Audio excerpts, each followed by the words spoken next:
चौथाई भारत की ओर है।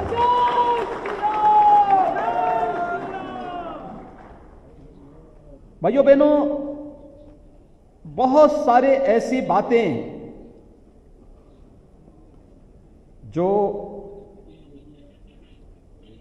आज हम सामान्य बात व्यवहार में चर्चा करते हैं, ये हिंदुत्व जो शब्द आया है ना, ये भी वीर सावरकर ने दिया है।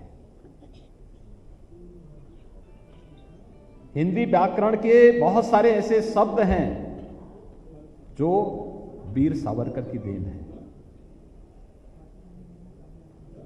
हिंदू की परिभाषा क्या हो सकती है? एक बिना किसी विवाद की एक ऐसी परिभाषा, सिंधु सिंधु पर्यंता यस्य भारत भूमिका पितृभू पुण्य भू सेव सवे हिंदू रीति स्मृति।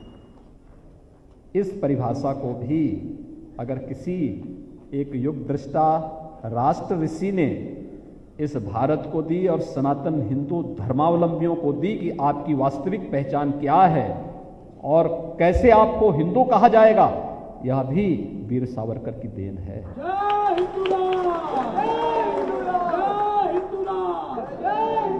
लेकिन दुर्भाग्य से सत्ता लोलुप उस समय की सत्ता के लिए संघर्षरत बहुत सारे ऐसे दलों ने वीर सावरकर की तुलना जिन्ना से करने का कुत्सित प्रयास भी किया और उसका खंडन हमेशा वीर सावरकर ने किया।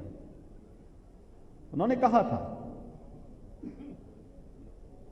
कि वीर सावरकर ने इस बात को कहा, उन्होंने कहा जिन्ना की दृष्टि एक संकुचित है, संकीर्ण है, राष्ट्र तोड़क है।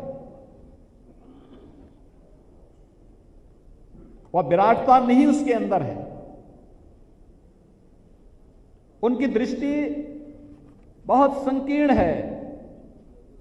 वह केवल मुस्लिम की बात करता है, भारत के विभाजन की साजिश का हिस्सेदार बन रहा है।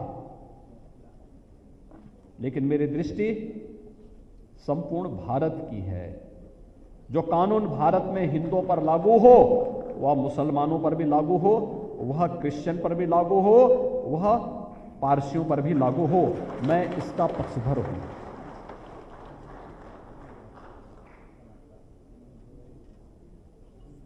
यानी उस कालखंड में भी वह व्यक्तित्व किस रूप में भारत के बारे में चिंता कर रहा है।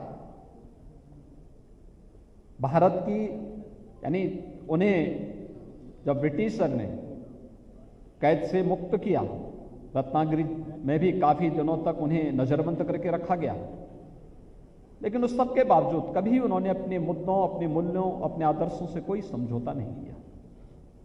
अपने मिशन के लिए लगातार कार्य करते रहे।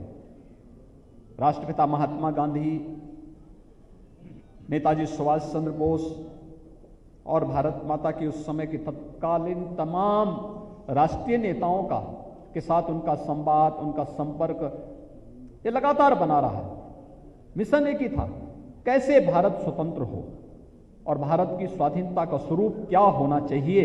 इस भाव के साथ उन्होंने उस समय जो कार्यक्रम प्रारंभ किए, आज उसका प्रभाव हम सबके सामने देखने को मिल रहा है। विचार कभी मरते नहीं हैं, और विचार इसलिए नहीं मरते